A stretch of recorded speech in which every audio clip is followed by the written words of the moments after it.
Voilà, on va commencer. Donc, on va se présenter déjà. Donc, je suis le docteur Laure Della Monica. Donc, je suis la fondatrice et dirigeante de 360 Skills Vue. Donc, on a avec nous Julie Salamand, qui est notre responsable dépistage et prévention. Bonjour Marie, à tous. voilà, docteur Marie Deldic, je sais pas parle pour que se voit. Donc, c'est notre directrice scientifique. Et Tessa Morel. Bonjour à tous. Et ça Tessa,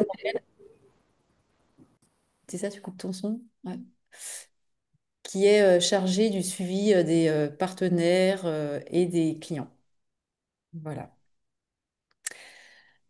Donc, on va commencer par une courte présentation et ensuite, on vous montrera la plateforme côté tableau de bord pour pouvoir suivre les TMS et RPS grâce à notre plateforme de dépistage.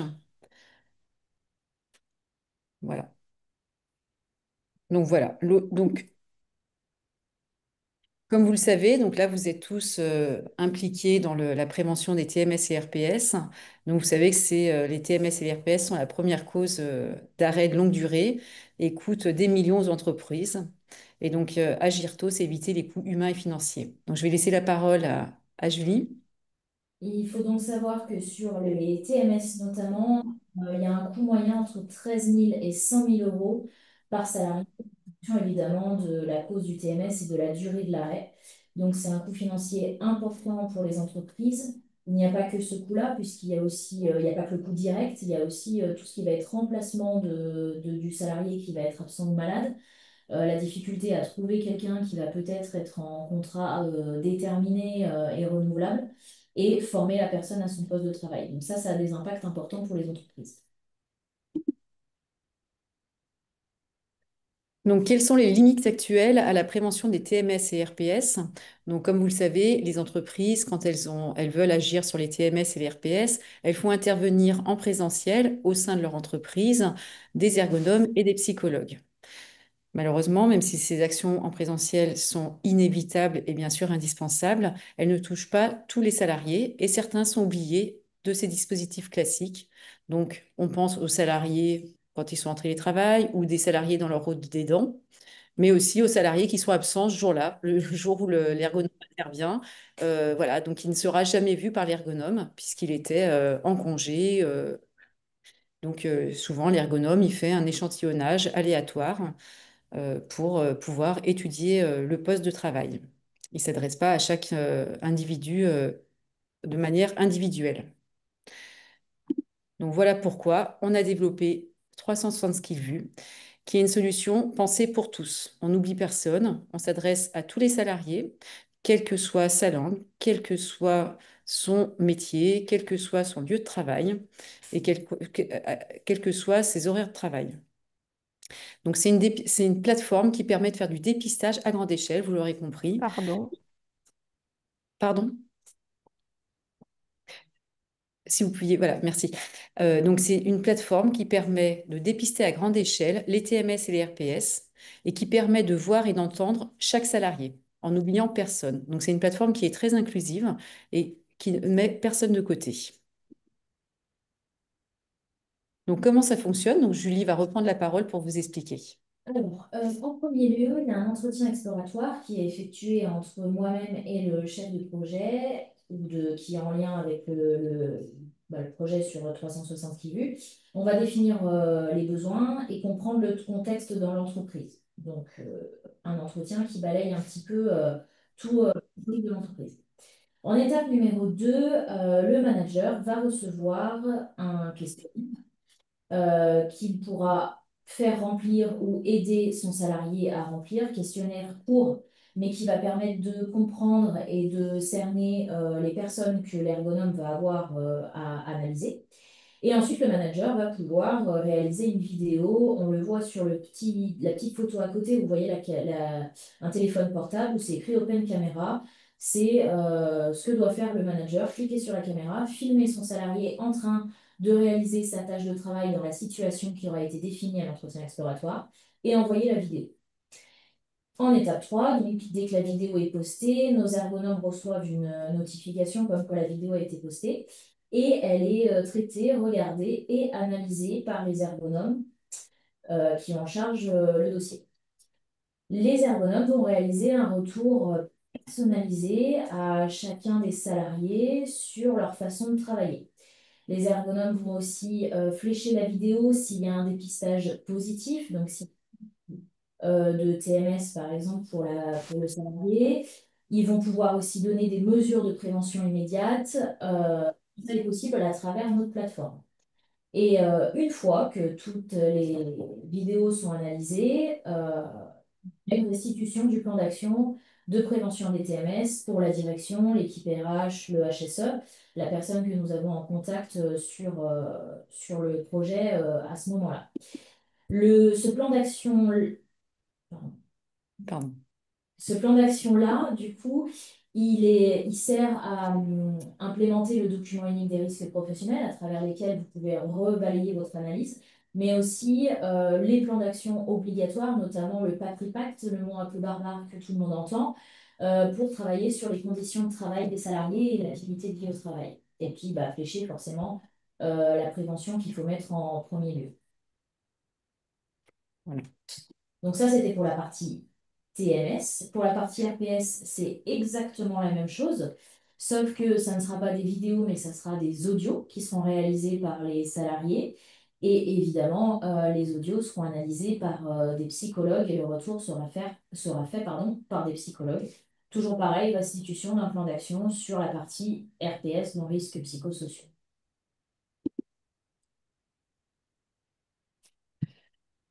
Quels sont les bénéfices pour l'entreprise? Donc, il y a un coût réduit grâce au FIPU. Donc, le FIPU, c'est un fonds qui a été débloqué par l'assurance maladie Risque Pro. Donc, début 2024 jusqu'en fin 2027. Donc, c'est un fonds qui a été débloqué pour 4 ans pour justement faciliter la prévention, les démarches de prévention des TMS. Donc, c'est une prise en charge entre 70 à 85% en France. Voilà, donc là, je sais qu'il y a des acteurs suisses qui sont avec nous. Donc, bon, forcément, ça ne concerne pas la Suisse. Mais en tout cas, au niveau de la France, on a été référencé au niveau national par l'assurance maladie Risque Pro. Et donc, toutes les CARSAT prennent en charge les dossiers qui passent par nous. Donc, ce qui plaît bien aux entreprises et ce qui plaît surtout aux syndicats et aux salariés, c'est que l'expertise est indépendante. Donc, c'est un réseau d'ergonomes et de psychologues indépendants avec qui on travaille, qui ont été qualifiés et qui vont répondre en toute objectivité. Donc, notre outil permet aussi de faire des mesures d'impact. Il y a un indicateur facile à suivre qui est le taux de dépistage par poste de travail. Donc, on peut avoir un taux de dépistage de 20% ou de 80% pour un poste donné. Et ce qui va donner une indication à l'entreprise de savoir là où il faut qu'il mobilise son budget prévention. Donc forcément, on lui rend un taux de dépistage de 80% sur un poste et un autre sur un autre poste à 2%, il va mobiliser ses efforts financiers sur le poste avec des taux de dépistage positifs hauts. Et c'est un indicateur qui est facile à suivre dans le temps. Donc, on leur donne accès à un tableau de bord. On vous le montrera tout à l'heure. Donc, ça permet de mesurer l'impact des actions de prévention qui ont été mises en place. Donc, on ne dépense plus son budget à l'aveugle, on cible les postes de travail prioritaires et on suit les mesures, les actions de prévention qu'on a mis en place. Donc, on n'est plus à dépenser des budgets à l'aveugle, ce qui peut être très dur pour une entreprise, même si elle a un budget de toute façon prévention, bah, qu'elle l'utilise au mieux pour, avec le même budget, faire mieux. Et donc, vu on leur donne accès à un tableau de bord, vous verrez plus tard, ça facilite les obligations légales, car il peut donner, s'il a un contrôle, un audit, hein, que ce soit un audit dans le cadre d'une certification obligatoire ou facultative, ou dans le cadre d'une visite de la médecine du travail, il peut montrer très facilement, en se rendant dans son espace, le tableau de bord, et il montre comment il suit les TMS et les RPS au sein de son entreprise. Il les suit au niveau individuel et il les suit dans le temps. Donc, pour résumer tout ça, on a une solution qui est simple, multilingue, car je n'ai pas insisté là-dessus, mais souvent on a des secteurs, on a des clients, surtout dans des secteurs comme le BTP, où il y a des salariés qui ne parlent pas français. Et donc, on peut, grâce à notre outil, délivrer des conseils personnalisés aux salariés dans sa langue maternelle. Donc, c'est vraiment une solution qui est très inclusif, puisque 100% des salariés peuvent être touchés, qu'ils soient en télétravail, qu'ils soient dans leur rôle d'aidant, qu'ils parlent pas français, qu'ils soient infirmiers en horaire de nuit. Voilà. Tout le monde est inclus dans le dispositif de prévention des TMS et RPS. Voilà, donc je vous laisse voir les coordonnées si vous avez besoin de nous joindre. Donc le QR code renvoie vers le site web. Donc vous avez l'adresse mail. Là, c'était ça qui reçoit votre mail. Et vous avez une ligne téléphonique côté France et on a une ligne téléphonique côté Suisse parce qu'on a une entité française et une entité suisse. C'est par ma nationalité franco-suisse. Donc voilà, on a des clients côté France et côté Suisse. Donc on a en Suisse, on est à Saint-Sulpice et on a un numéro de téléphone qu'on vous communiquera.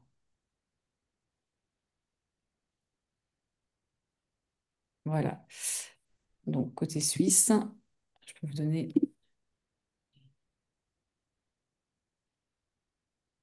les coordonnées.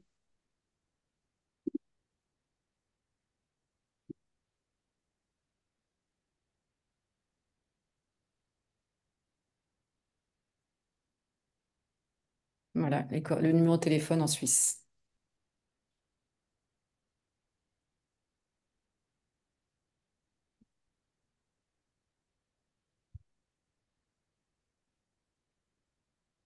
Voilà, donc on va vous montrer maintenant la plateforme et spécialement le tableau de bord. Donc là, c'est l'espace du responsable de projet côté entreprise. Donc côté entreprise, il y a un espace pour le chef de projet qui va avoir accès aux modules qui ont été créés pour son entreprise, pour ses salariés. Bon, là, on a créé un espace avec un module, travail sur écran et de bureau.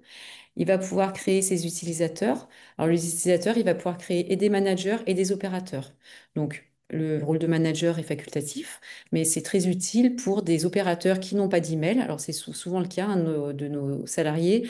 Des opérateurs, alors, bien sûr, ils ont un email perso, mais qui ne communiquent pas. Donc, la plateforme est accessible sans email. Donc, ça passe par l'espace du manager. Donc, on lui attribue un manager et c'est le manager qui va, depuis son espace, se connecter à l'espace de l'opérateur pour qu'il puisse remplir son questionnaire et il pourra le filmer depuis son espace. Donc voilà. Il a accès aux corrections. Alors ça, pour les TMS, on le met disponible pour le chef de projet. Mais par contre, pour les RPS, il y a certains clients qui nous demandent de la confidentialité, ce qui est tout à fait normal. Donc cet onglet n'est pas accessible. Ils n'auront pas accès aux corrections, ni aux vidéos, ni aux audios postés par les salariés. Et donc là, ils ont accès à un tableau de bord avec le nombre d'actions de sensibilisation réalisées, bon, ça c'est les crédits, et le nombre de dépistages positifs. Et pour chaque module, ils ont le détail. Donc, ils peuvent accéder aux réponses qui ont été épinglées. Donc là, dans ce cas du module TMS Bureau de travail, sur Bureau de travail, donc il y a 5 participants. Il y a des réponses qui ont été épinglées par l'ergonome parce qu'il a jugé que c'était une vidéo représentative, en tout cas qui devait être vue soit du côté de l'entreprise, soit par le partenaire prévention avec qui on a travaillé et qui a implémenté 360 Skills Vue. Donc, il peut avoir accès à la correction. Donc, il peut aller accéder à la correction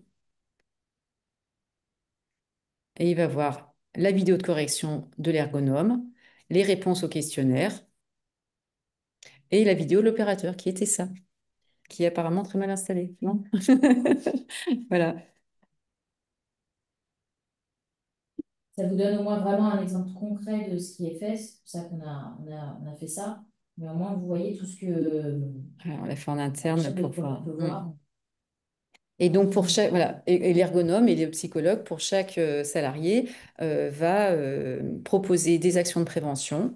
Donc là, dans ce cas-là, par exemple, il y a 2 actions qui ont été proposées pour ce module, du achat de matériel ergonomique et sensibilisation à l'utilisation du matériel. Donc, l'entreprise a accès, en cliquant, à la liste des personnes qui sont concernées par l'achat de matériel. Après, il n'y a pas de liste définie, on crée la liste au fur et à mesure. Enfin, voilà, elle est adaptable On selon. fera les actions de prévention Voilà, en pour chaque. fonction de la situation de travail et de la tâche qui a été finie. Mm, voilà. Et après, il y a la liste des participants. Voilà. Donc, vous avez vu à quoi ressemblait le tableau de bord. Donc, est-ce que vous avez des questions par rapport à ce que vous venez de voir? Peut-être, est-ce que vous avez bien compris, voilà, ce qu'on appelait un dépistage positif, comment vous pouvez prendre la parole. Est-ce que vous m'entendez? Oui. Bonjour, alors bonjour à tous.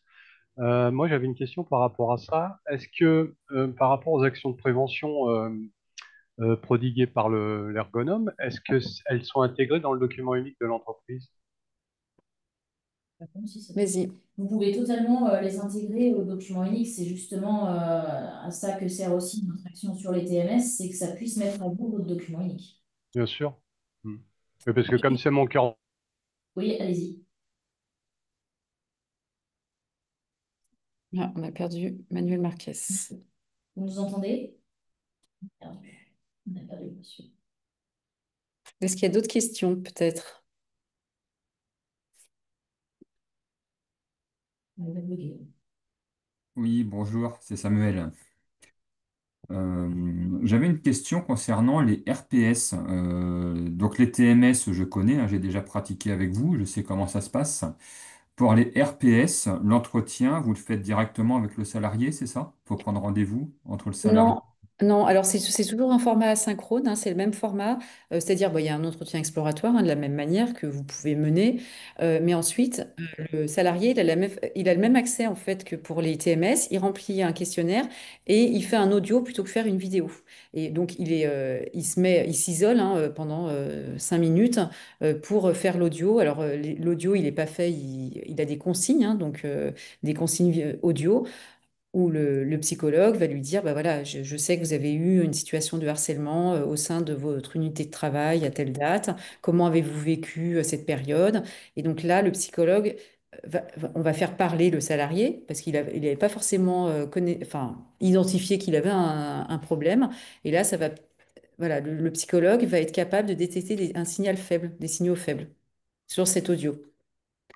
Et donc, il va pouvoir orienter, donc le psychologue reçoit l'audio et il va pouvoir orienter le salarié sur des dispositifs qui ont déjà été mis en place au sein de l'entreprise. Alors, pour le côté suisse, ils vont l'orienter vers la personne de confiance, puisque c'est une obligation en Suisse. Donc, dans chaque entreprise, il y a une personne de confiance, mais les salariés ne sont pas forcément informés. Et donc, en France, il y a souvent des lignes téléphoniques, il y a la médecine du travail, enfin voilà. Donc, le psychologue, s'il juge que c'est nécessaire d'orienter le salarié, il va l'orienter sur les dispositifs déjà en place au sein de l'entreprise. Est-ce que Ok. j'ai répondu à votre question? Presque. Ah, dites-moi alors, redites-moi si j'ai pas répondu à tout. En fait, dans les étapes, parce que pour éviter qu'il y ait trop d'aller-retour au niveau des audios entre le psychologue et le salarié, ça veut dire qu'il faut très bien détailler l'entretien exploratoire. Ah bah, il faut qu'on ait connaissance, voilà, il faut que nos psychologues aient vraiment connaissance du contexte pour pouvoir, et puis savoir ce qui est mis en place dans l'entreprise. C'est sûr qu'on a besoin d'un relais, on a besoin de quelqu'un qui connaisse très bien l'entreprise pour informer nos psychologues évaluateurs, pour que eux, ils puissent orienter correctement. C'est-à-dire qu'il faut qu'on sache s'il y a une ligne téléphonique qui est mise en place pour les RPS, faut que les psychologues soient informés. Mhm. Voilà, Donc, donc du oui, c'est coup, important qu'on sache voilà, le contexte, voir pourquoi, voilà, où ils en sont au niveau RPS, est-ce qu'il y a eu des événements récents, est-ce que, voilà. ok. Donc, première étape, c'est 360 skill view et manager pour bien détailler le contexte. Et ensuite, on sensibilise le ou les opérateurs concernés. Et après, c'est un échange direct entre le psychologue, enfin direct, par visio intercalé, entre le psychologue et les opérateurs. C'est ça? Ouais, en fait, l'opérateur donc, va répondre au questionnaire. Donc, c'est comme un baromètre social augmenté, sauf qu'on rajoute l'audio. Enfin, pas comme un baromètre, parce que là, justement, on a un retour. C'est pour ça qu'on augmente beaucoup le taux d'adhésion des salariés, parce qu'ils savent qu'il y a un psychologue qui va leur faire un retour. Donc, Mhm. quoi qu'il arrive, chaque salarié va avoir un retour, que ce soit un retour pour dire, bon, bah, écoutez, j'ai pas détecté de signaux faibles. voilà, ça a l'air d'aller, mais au- vous pouvez quand même contacter votre médecine du travail, tout ça. Il fait un rappel Mhm. des dispositifs qui sont mis en place au sein de l'entreprise. Donc il fait un retour pour chacun des salariés et le psychologue, une fois qu'il aura entendu tous les salariés, il va pouvoir transmettre à la DRH un plan d'action de prévention des RPS. Ok, Voilà. ok, ok. Et c'est intéressant pour le DRH aussi d'avoir un taux de dépistage positif. Il va pouvoir suivre cet indicateur au fil du temps. Et peut-être que sur une unité de travail, il y aura un taux de dépistage de RPS positif de 20%. Bon, bah, le psychologue aura dit, bah, voilà, là, ce que j'identifie, en tout cas, d'après tout ce que j'ai entendu, c'est qu'il y a un problème organisationnel, il faut revoir le poste de travail ou les horaires. L'entreprise agit et fait le changement qui a été préconisé. Et ensuite, un an après, ils refont une mesure du taux de dépistage. Ce taux de dépistage, bah, normalement, il a baissé. Donc, il baisse à 5%. Voilà, c'est une victoire pour l'entreprise. Ok, ça marche. Et au niveau de la confidentialité, parce que pour les TMS, il y a une confidentialité au niveau du droit à l'image. Pour les RPS, ça va un petit peu plus loin. Comment vous faites pour apporter des garanties aux salariés, pour qu'ils Alors, puissent se lâcher un peu plus? ouais. Alors, pour les RPS, ils peuvent utiliser un pseudo. Idéalement, s'ils veulent un retour, pour pouvoir communiquer avec eux et leur faire le retour, on n'a pas d'autre choix que leur demander une adresse mail. S'ils n'ont pas d'adresse mail, ça passera forcément par le manager. S'ils veulent que ça soit confidentiel de bout en bout, il faut qu'ils nous communiquent une adresse mail. Ok, Il y a une d'accord. alternative, c'est de donner un identifiant de connexion, mais en pratique, c'est assez compliqué. Donc, ça dépend enfin, si on s'adresse à des ouvriers, on voit que c'est compliqué qu'ils récupèrent l'identifiant parce que, voilà, c'est possible de le faire, hein. C'est-à-dire que techniquement, on sait le faire, on le propose, mais en pratique, c'est compliqué. C'est-à-dire qu'il répond à son questionnaire, il dépose son audio, enfin, il s'enregistre, et une fois qu'il a déposé l'audio, il y a un identifiant de connexion qui s'affiche et il peut se connecter à son espace pour récupérer sa correction, enfin, le retour du psychologue. Mais le problème, Mhm. c'est qu'il ne peut pas être informé qu'il y a une correction en attente, parce qu'on n'a pas d'adresse mail. Et puis, pour se connecter, bah, ça complexifie quand même. Donc, s'il veut participer au dispositif, c'est bien qu'il puisse mettre une adresse mail perso. Ça marche. Ok. Merci bien. On a deux personnes qui ont levé la main, Monsieur Ronca, Madame Pasquier. Oui, bonjour. Je voulais vous demander par rapport au questionnement, au questionnaire sur les RPS, qui est ma partie. euh, sur quoi est-ce qu'il est basé? Parce que quand, lors vous dites 5 minutes vidéo, c'est un questionnaire qui est fait de quelle manière, qui est conçu avec quels outils derrière? Alors, c'est le psychologue en charge du dossier qui va créer le questionnaire. Donc, c'est des psychologues du travail, hein, qui sont qualifiés pour être psychologues du travail et qui vont. Moi, je suis pas psychologue, hein. Donc, voilà, ils vont utiliser, ils vont faire leur questionnaire sur mesure. De toute façon, c'est pas un questionnaire qui est préconçu, c'est un questionnaire qu'ils vont adapter pour chaque situation. Donc, pour chaque situation de travail, on crée un module et donc il y a un questionnaire qui est personnalisé. D'accord. En fait, mais c'est pas basé sur du Golac ou des choses comme ça, Ah qui bah sont quand même si, les questionnaires, qui ça sont quand peut. même Ah les si, questionnaires. si. Moi, si, ça peut. Le psychologue va utiliser les outils qu'il faut utiliser, hein. Si c'est le GOLAC qu'il faut utiliser, il utilisera le GOLAC. D'accord. Monsieur Ronca. Oui, bonjour. Alors, moi, j'ai une question par rapport à la connaissance de l'environnement euh, professionnel. Vous me dites donc, lorsque enfin, le psychologue va se renseigner sur les dispositifs en vigueur dans l'entreprise, quand je, quand je parle de RPS aux dirigeants, il y a généralement une forme de déni. Donc, voilà, ça me semble assez compliqué d'arriver à avoir des informations sur ce qui existe déjà dans l'entreprise, voilà, parce que le dirigeant lui-même peut faire opposition. Ah bah, ça, c'est sûr qu'il faut de toute façon, il faut que ça vienne du dirigeant, hein. Il faut que le dirigeant ait une volonté de faire de la prévention des RPS. Bon, s'il fait un déni et qu'il ne veut pas mettre en place la solution, voilà, on ne pourra pas faire grand-chose, quoi. C'est compliqué quand le dirigeant n'est pas moteur du projet, hein. Donc, si au niveau des TMS et RPS, voilà. Après, soit tout ce qui est service HSE, prévention, conditions de travail dans vos entreprises, soit des fois aussi les CST peuvent faire remonter, peuvent être la voix des salariés en disant que voilà, là, il y a un souci et que c'est important pour le dirigeant d'en prendre conscience. Parce que sinon, derrière, ça va créer des accidents du travail, des maladies professionnelles, des arrêts maladie ordinaires aussi, des fois. Et ça va avoir un impact sur son entreprise. J'ai vu qu'il y avait une question sur le champ d'action limité à certains secteurs. On est. J'étais en train de répondre. Ok, bah, je le vois passer là sous mes yeux. Donc, il n'y a aucune limite de secteur. C'est industrie, tertiaire, milieu hospitalier, vraiment, voilà, tous les secteurs et toute la France. Et les salariés aussi, comme Laure le disait tout à l'heure, un petit peu oubliés sur des chantiers spécifiques ou dans des salles blanches en laboratoire ou aussi pas en physique dans une entreprise, par exemple une entreprise de ménage de nettoyage qui ferait des halls d'immeubles dans un secteur défini, ils ont pas de poste de travail attitré, ils sont sur plusieurs sites. Donc aussi ces secteurs-là. Il y avait également une autre question dans le chat sur les démarches pour Mettre l'entreprise. ouais, mettre l'entreprise à son Alors, compte. ouais, pour la demande de subvention FIPU, donc là, je m'adresse aux entreprises françaises qui sont affiliées au régime général, hein. Pour faire la demande, c'est vraiment très simple. Il faut aller sur son compte Net Entreprise. Il faut aller sur l'onglet enfin, c'est ATMP, son taux d'ATMP. On fait un petit plus, demande de subvention. Et là, on remplit, donc il y a trois documents à fournir, la facture acquittée, le plan d'action de prévention qu'on vous transmet et un document à signer. C'est un document qui atteste sur l'honneur que vous avez réalisé les actions de sensibilisation. Ça met à peu près même pas 5 minutes pour le remplir, quoi. Et la subvention, franchement, c'est assez rapide. Ça intervient sous 15 jours, vous êtes remboursé. Voilà, mais on vous donne, vous avez même accès à un tuto. On vous envoie un tuto pour vous montrer le pas à pas pour faire la demande.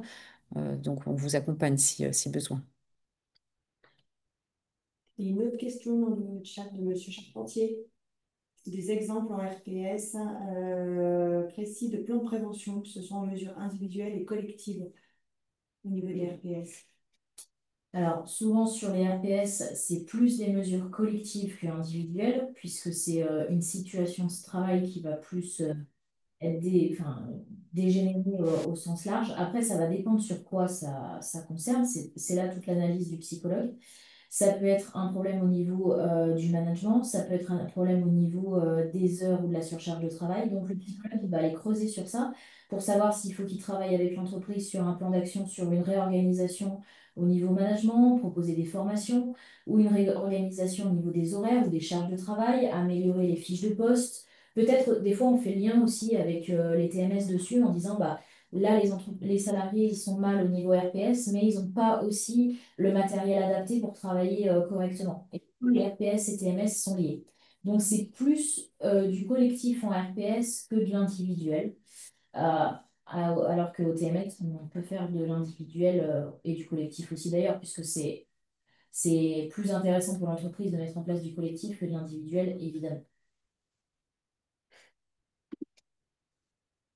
Dans quelle mesure les salariés consultés sont impliqués dans la mise en place du plan d'action de prévention? Là, ça va être plus le travail de l'entreprise. Nous, dans le plan d'action de prévention qu'on propose, c'est à l'entreprise de pouvoir impliquer ses salariés, donc soit ceux qui ont joué le jeu de la démarche, qui ont fait les vidéos. C'est d'ailleurs beaucoup dans certaines de ces situations que c'est utilisé. Par exemple, je donne un exemple au hasard, on préconise à l'entreprise de mettre un outil spécifique sur une zone de travail. Il faut le faire tester aux salariés, puisque ceux qui sont le plus à même de répondre si oui ou non c'est bénéfique sur leur poste, c'est les salariés. Et le salarié, il saura dire s'il est adapté à son poste de travail. Ça va être vrai dans une entreprise A et peut-être pas dans la B où il va falloir trouver un autre système parce que ça ne sera pas la même configuration. Donc, les salariés sont impliqués à ce moment-là quand il y a les choix de décision, des plans d'action et qui peuvent être être porteurs. Et en plus, généralement, ils aiment bien parce qu'ils se sentent pris en compte, ils peuvent tester les choses. Au même titre que, par exemple, vous pouvez dans vos entreprises faire tester peut-être les EPI, vous avez plusieurs garanties coupures, vous allez faire tester à vos salariés, et si c'est eux qui ont choisi la solution, ça sera plus facilement accepté. C'est pour ça qu'ils aiment bien aussi 360 Skills Vue, parce qu'ils sont acteurs de leur prévention. On leur donne accès, c'est pas le dirigeant qui a dit, bah voilà, on va faire telle action, tout le monde fait du geste et posture. Alors ça fait perdre 4 heures à tout le monde, parce que finalement, les formations geste et posture, elles sont trop génériques, donc ça fait perdre du temps à l'entreprise. Il y a une interruption de production pendant 4 heures, et les salariés, c'est pas adapté, ils vont pas en sortir grand-chose. Alors que là, le psychologue et l'ergonome vont vraiment donner des conseils personnalisés à chaque individu et ça n'interrompt pas la production. Alors, sur les TMS, ça n'interrompt pas du tout, puisque c'est le manager qui le filme la plupart du temps, hein, le salarié. Ça interrompt la production pendant 5 minutes pour les RPS, pour qu'il y ait le temps qu'il fasse son audio. Vous précisez que c'était plutôt pour les plans d'action RPS. Donc là, c'est pareil, ça va être à l'entreprise. Donc c'est avec l'audio, le psychologue, il va se dire, OK, questionnaire, quelles sont les mesures d'impact qui sont impactées en RPS, pouvoir proposer un plan d'action, mais c'est exactement pareil. Il va falloir que l'entreprise, elle lie la prévention des RPS avec ses salariés.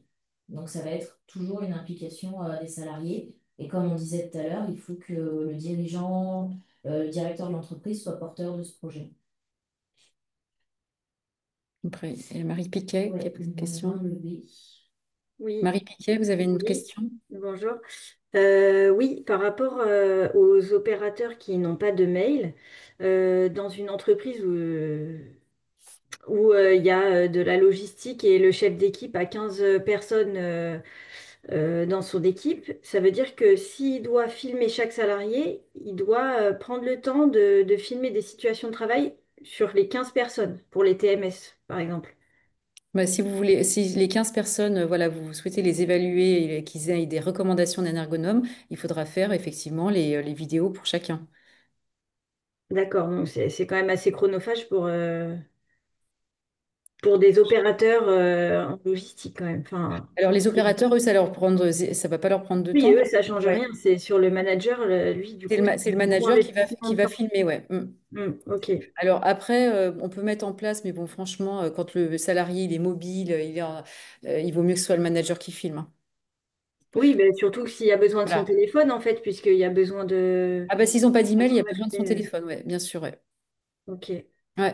Alors c'est le manager ou ça peut être une personne qui est dédiée pour ça, hein. Ça peut être ok. aussi le HSE, le chef d'équipe. En fait, c'est n'importe qui prend en charge le projet, qui se dit, Hmm, bah, c'est moi qui vais filmer, quoi. d'accord. Et si j'avais une autre question, mais par rapport à ce que vous disiez pour les subventions.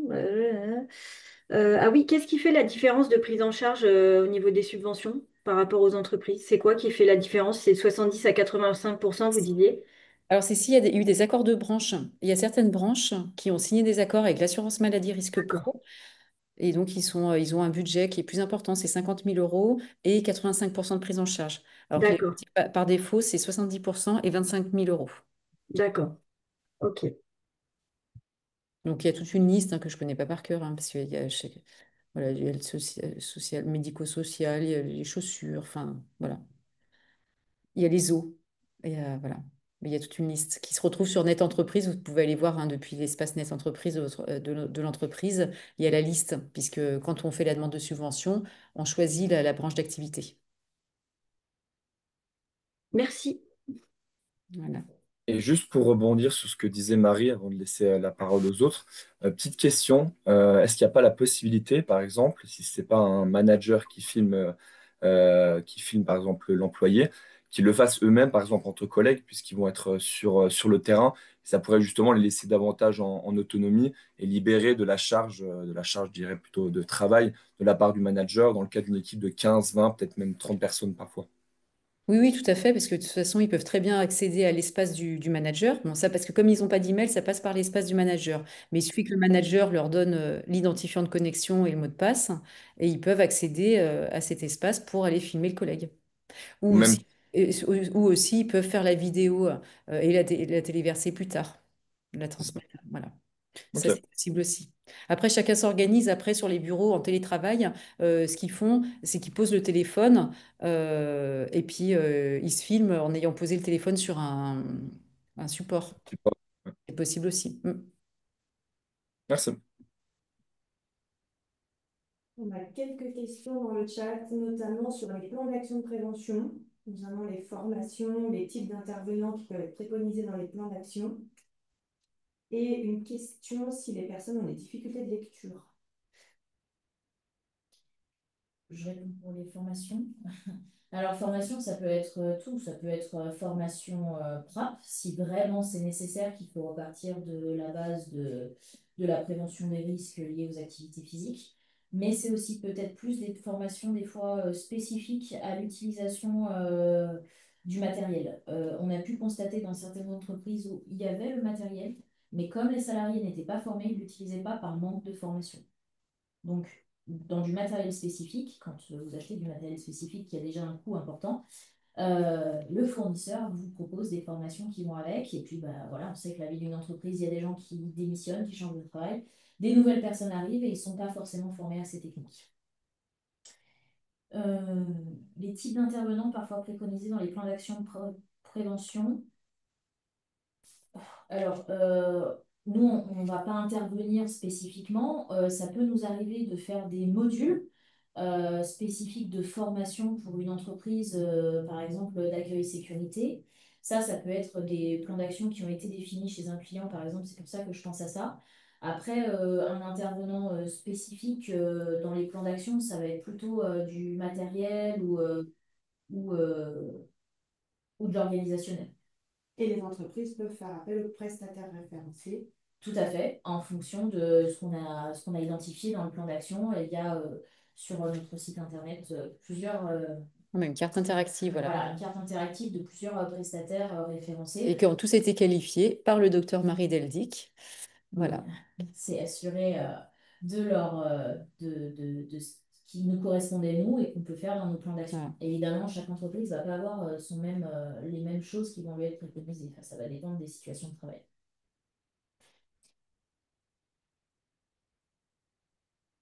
Alors, pour les difficultés de lecture, C'était quoi la question? dans certains cas, les personnes ont des difficultés avec la lecture. Avez-vous déjà eu ce genre de circonstances? Avez-vous des systèmes simplifiés ou quelqu'un qui gère pour d'autres?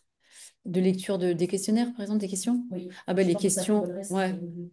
Bon, ouais, bah, les questions, elles peuvent être lues. Enfin, le questionnaire côté TMS, il n'y a pas de confidentialité. Hein, c'est, les questionnaires, c'est souvent bah, quel âge avez-vous, depuis combien de temps exercez-vous ce métier, quelle douleur avez-vous à l'épaule sur une échelle de 1 10, enfin voilà, etc. Donc, il peut très bien remplir le questionnaire en lui posant la question au salarié. Après, pour le film en situation de travail, bon, bah là, il n'a pas besoin de. En fait, sur les TMS, l'opérateur, il n'a pas besoin d'accéder à son espace. Il n'a pas besoin de toucher le 360 skill vue. Après, pour les RPS, effectivement, si on veut garder la confidentialité, bah forcément, il faut qu'il lise les questions. Ça sera dans sa langue maternelle. Hein. De toute façon, ça sera traduit, comme je vous le disais. Donc, on prend en charge 140 langues. Donc, ça sera dans sa langue maternelle. Mais forcément, il faut qu'il ait un minimum d'autonomie pour pouvoir répondre aux questionnaires. Alors la plateforme est ultra simple, hein, mais bon, ça n'empêche qu'il faut qu'il puisse répondre aux questionnaires et qu'il sache enregistrer pour enregistrer son audio.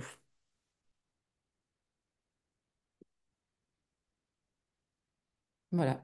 Est-ce qu'il y a d'autres questions? Il y a d'autres questions dans le chat ou pas? Parce qu'on a dépassé le temps déjà. Ouais, il y a Voilà. plus de questions dans le chat. Et Ah, il y a une personne. pas levé, oui. Il y a une personne, ouais. On n'a pas Ah, votre temps. Ouais. oui, non, c'était juste, qu'est-ce que vous diriez à des personnes qui, que ce soit direction ou RH, ont des réserves sur le fait que les salariés se filment eux-mêmes, enfin, aient besoin de se filmer pour raconter leur situation, on va dire, difficile, que ce soit par rapport des relations managériales ou autres, qui font qu'ils sont éventuellement en situation de RPS, plutôt que de parler à une personne, en fait, en entretien. Alors, redites-moi. Je- alors, Bah, donc, comment justifier le fait d'utiliser 360 skill vue? Non, redites-moi votre question. oui, bah, par rapport sur la partie RPS, Hmm. Le fait que l'opérateur ou le salarié, en tout cas, doivent se filmer lui-même ou elle-même et envoyer une vidéo plutôt que de parler directement à un Alors, professionnel alors, de des santé consultations, par ou... exemple, avec un Ouais, psychologue. Voilà.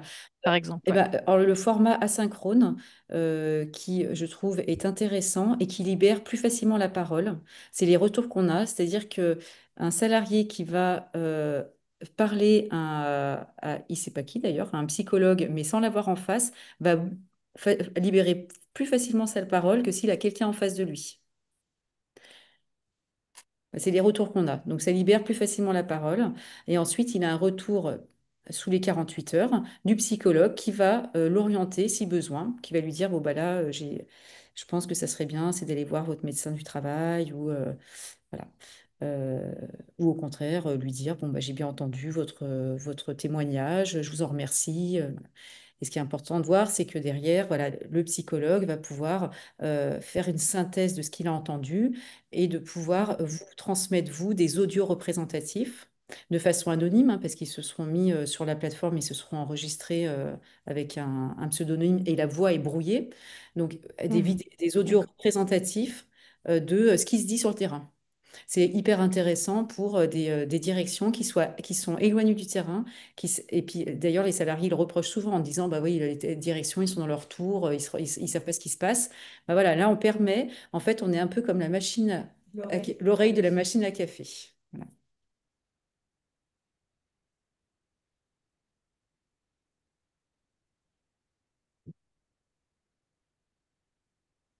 Il y avait une question sur le retour par écrit. Oui, c'est possible. Dans le chat, il y a une question. Oui, on peut faire une réponse par écrit. Ouais.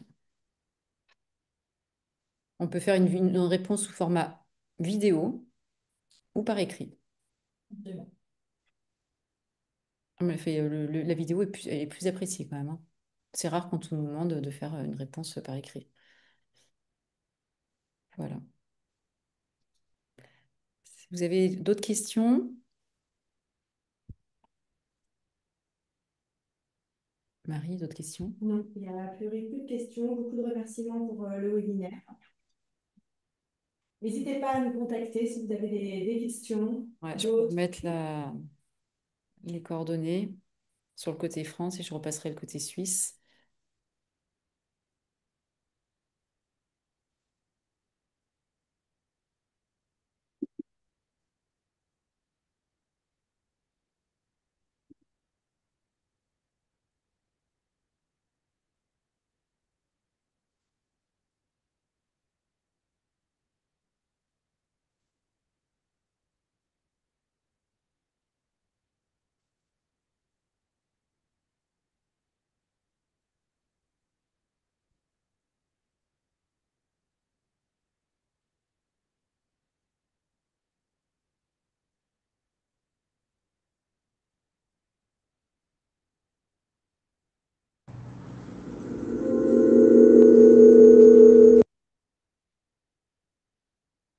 Voilà, je vous remercie. On organisera d'autres webinaires.